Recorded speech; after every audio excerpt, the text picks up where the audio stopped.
Նիկոլ Փաշինյանի անկլավների մասին հայտարարությանը, երբ ասում էր, որ 3 անկլավ ունի Ադրբեջանը, դա Հայաստանի տարածքը չի, տան դիմացա Արտաշենստանան, այս օրերին ասել եք, խոսել է անկլավների մասին։ Մենք այցելել ենք Բերդ համայնք ու այցելությունից մեկի ժամանակ եղանք նաև Պառավաքարում, ուստեղերը։ Այնտեղ հազարավոր հեկտարներ հայկական հողեր գտնում են ադրբեջանական իրապետման տակ, օկուպացիայի տակ։ Պառավաքարում 1400 հեկտար տարածք գտնում է ադրբեջանական օկուպացիայի տակ։ Հասել են այդտեղ դելիմիտացիան իրենց ասած։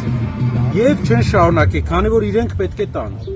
Հայաստանի տարածքում ադրբեջանական օկուպացիոն ուժերը 220-ից 236 կիլոմետր տարբեր հաշվարկներով։ Եվ մենք պետք է ամեն ինչ անենք, որպեսզի օտարերկրյա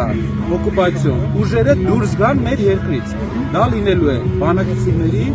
եւ երկրի բանակցողի ճիշտ դիրքավորման արդյունքում։ Ինչու նա չի խոսում, որ հարևանը պետք է դուրս գա մեր հողերից։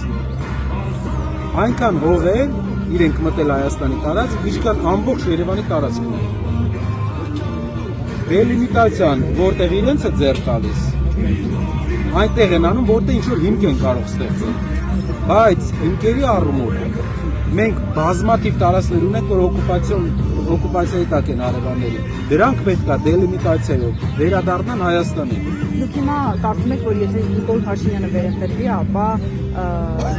դրանք չեն վերադառնես, եթե դուք օրինակ իշխանության գաք, ձեզ կհաջողվի,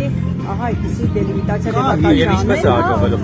խնդրում դրա մասին ասեք, ինչ է ասում Նիկոլ Փաշինյանը, այսինքն նա ինչ է ասում, էլի ադրբեջանցիների զիջելու մասին է խոսում, աշխարհում կա երկրի ղեկավար, որ դուրս է գալիս եւ ամեն անգամ խոսում է ինչ-որ բան տալու մասին։ Արդեն որևէ անգամ է ճանապարհներ սկզբից խանգարում։